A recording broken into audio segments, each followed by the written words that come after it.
Hello and Jai Hind students. This is chapter number 3, History for class 8th.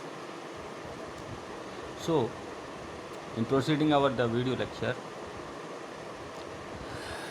before 1865, the company had purchased goods in India and importing gold and silver from Britain. Now the revenue collection in the Bengal could finish the purchasing of the gold for export. So, on the basis of gold, they took material from India. But while they were now collecting the revenue from Indians, so there is no need to give the cost of that value, give the cost of that export in the form of golds. So now they can purchase any good for export by the revenue. Soon it was cleared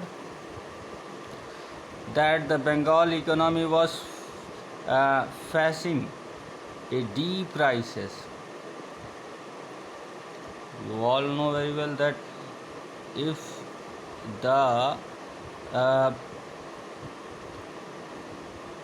export become very cheaper and import become very high rating, then crisis of economy suddenly happen.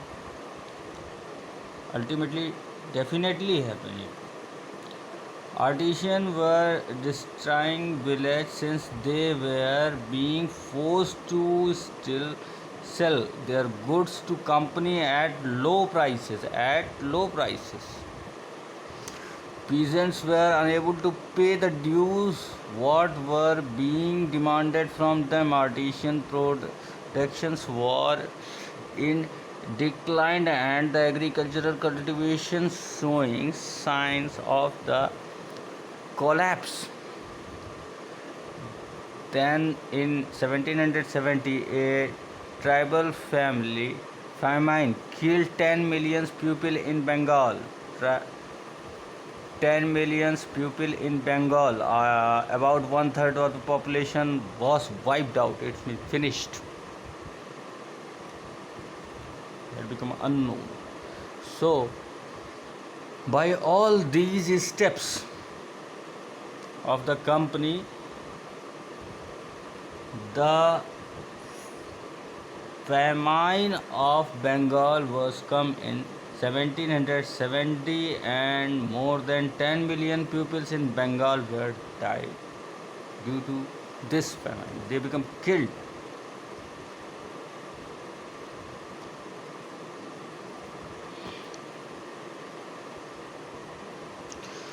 Here is Charles Cornwallis, Lord of Bengal. Lord Cornwallis, also known as Lord Cornwallis, Governor General of India, was started permanent settlement in Bengal region. Now, what is the permanent settlement? The need to improve agriculture. If the economy was in ruins, could the company but certain of its revenue income? Most company officers being to feel that investment in land had to be encouraged and agriculture had to be improved. So now they think that if they encourage agricultural system, then after improving agriculture they can took much more revenue from Indians, and so they took some step to reform the land condition as for agriculture. So but this system was not clearly successful because it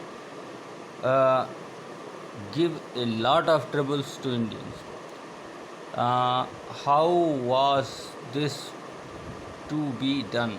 After two uh, decades of the debates on the question, the company finally introduced the permanent settlement. The permanent settlement in 1793. By the term of this settlement, Raja and Talukedar were recognized as Jamidar.